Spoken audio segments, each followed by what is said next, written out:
If there was ever a game that made the NES library as great as it is, it would be the instant Konami classic Contra, which originally made its debut in the arcades and would later find its way to the NES a year later.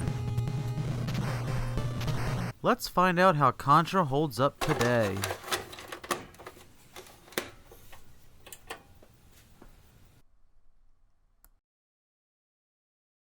Our story follows soldiers Bill Reiser and Lance Bean of the Contra unit, who are sent to an island off the coast of New Zealand to stop the evil Red Falcon organization and uncover their secrets. Well, now that we have a little bit of backstory, we can start the game. The game begins with one or both of our heroes, depending on if you're playing with a friend, being dropped off into the jungle and smack dab into immediate combat. You'll start the game with a standard gun, but can collect power-ups along the way, such as the amazing spread gun and rapid fire gun. But be wary, because there's also a fair amount of useless power-ups as well, such as the fire gun, which isn't the worst weapon, but isn't the most helpful, and of course the laser, which is the only weapon in the game that can't be fired as fast, and can only shoot one straight shot at a time, which, in the heat of the moment, isn't at all helpful.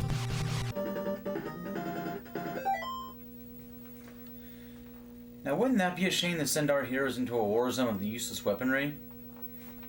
Might as well just send them in with a rubber chicken. Now, as far as controls go, this game is some of the best on the NES, and what makes them so great is being able to shoot diagonally with ease, which is a key component of the game. I find that using the NES Advantage makes shooting even more fluid, and it creates a somewhat authentic arcade experience. This game is not only amazing, but it's fun to play. Haha, I love it.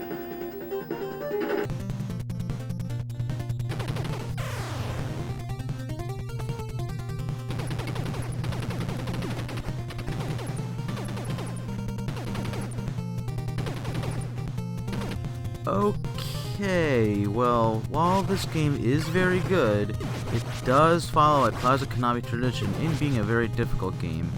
And one key factor in this difficulty are the one-hit deaths and only having 3 lives. Once all 3 lives are gone, the game is over and you'll be sent all the way back to the beginning of the level.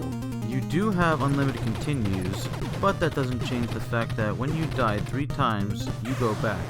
And if it isn't the lack of lives that will make the game challenging, the amount of enemies and hazards you'll encounter will also increase the difficulty of the game as well. You have to be perfect, and it will take every bit of gaming skill you have to master this insanely hard game, so be prepared to die a lot. I myself haven't even been able to make it past the first level at all. Shit, shit, shit, shit, shit, shit!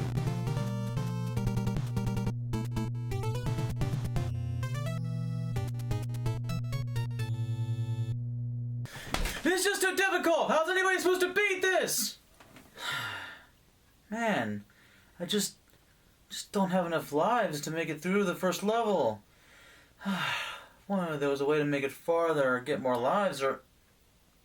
Wait a minute. That's it. Get more lives. There is a way. Now, you're probably wondering, what in the hell am I even talking about? And that is simple. I'm talking about the very so infamous Konami code.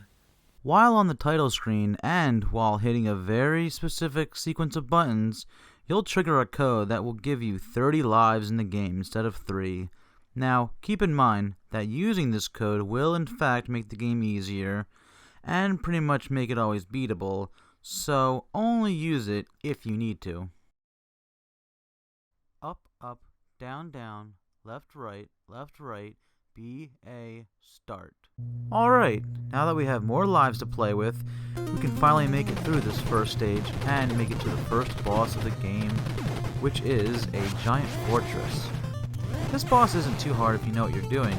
Just take out the soldier at the top, both guns in the middle, and the door down below. Do all that, and we can finally move on to the next stage. Finally, we've made it to stage 2, and this stage is a lot different from the first, taking us inside a base and sporting a backshot of our character, as he is now running towards the further sections of the stage. In order to progress through the stage, you'll also have to destroy the targets on the walls, but do it with caution because multiple enemies and projectiles are waiting to kill you at each and every turn. Once you've made it through to the end of the level, there will be a giant computer waiting for you, which is the boss of the level. Beating it isn't hard, just simply shoot the 4 targets on the computer, which will then cause the core to appear, and it will shoot blue rings of fire your way. And once it's finally destroyed, it's on to the next stage. Going up. Stage 3 takes us up a waterfall where our fight against the Red Falcon escalates. During our ascension up the mountain, we run into more soldiers, including ones that stay camped out in the waterfall itself. Man, the patience it must take to stay camped out in a waterfall. So now we're coming up to the end of the stage. I wonder what crazy boss awaits us here. Probably just another piece of machinery.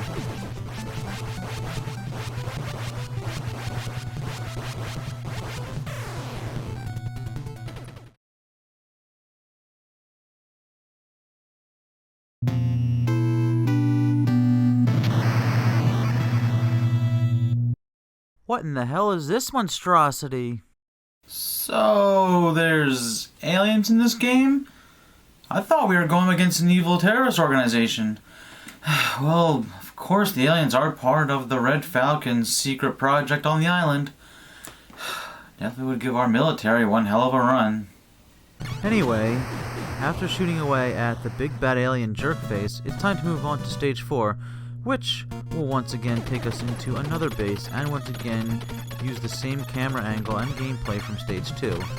Only things different now include some of the blast targets requiring you to duck, and some of them having a hard plating on them, which adds to the challenge alongside having to continuously dodge the never-ending bombardment of enemies. After all of that, we make it to the stage boss, which is another computer, somewhat similar to the one before, but now has Red Falcon soldiers inside of it. Also, the top of the computer will eventually spawn heads which look a lot like something from Transformers, and shoot bubbles and multiply, requiring us to shoot the real one. Just keep firing away until you eventually win. Stage 5 brings us to a winter wonderland on the snowfield, a snowfield swarming with Red Falcon troops. And now, tanks have decided to join the party. Hopefully our hero can rough it out just a little bit longer.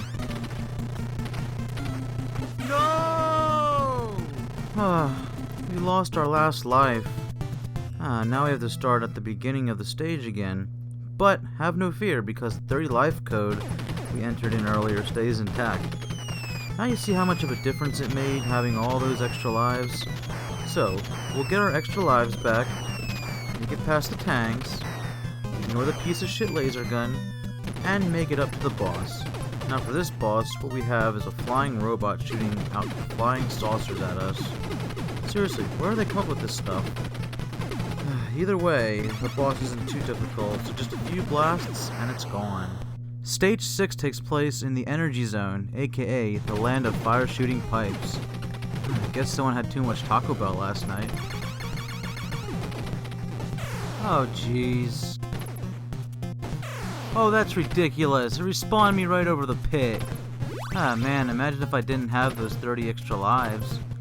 Anyway, after a series of challenging jumps over the fire, we reach the stage 6 boss, who reminds me a bit of Krang's armor from Ninja Turtles, but instead of a very talkative belly, we get frisbees with spikes on them thrown our way. No matter, we'll just finish him off and move on to the next stage. We're nearing the home stretch here at the hangar, and it's time to go on a minecart ride through various hazards, such as spike walls, both surprise and ones that are stationary, which should be approached with caution. Also, there are chicken feet that want nothing more than to crush the life out of you. If you manage to make it past all that, it's boss time. For this boss, all you have to do is shoot at the target, all while dodging stampedes of soldiers and projectiles. Blow it up, and our last hurdle awaits us. At last, we've made it to the final stage of the game, the alien's lair. Towards the beginning, we encounter a giant alien head that looks very similar in design to the one on Ridley Scott's Alien. The head shoots out alien shrimp and takes a lot of hits to destroy. Jeez. How long is this gonna take?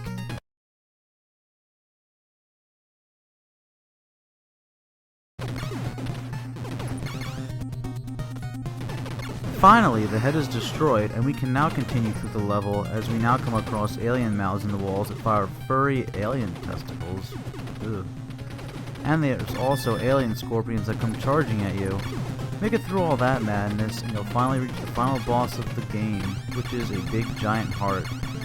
I guess that's the best I can come up with. Well, anyway, just from here, dodge everything in sight and shoot away at the heart.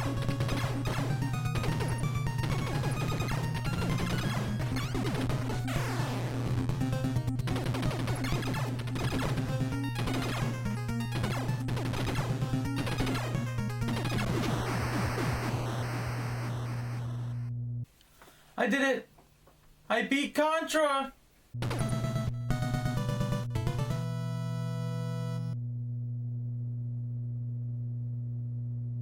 So now, as we're being evacuated from the island, it blows up and the evil Red Falcon is defeated.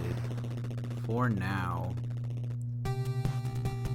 Congratulations, you've destroyed the vile Red Falcon and saved the universe. Consider yourself a hero.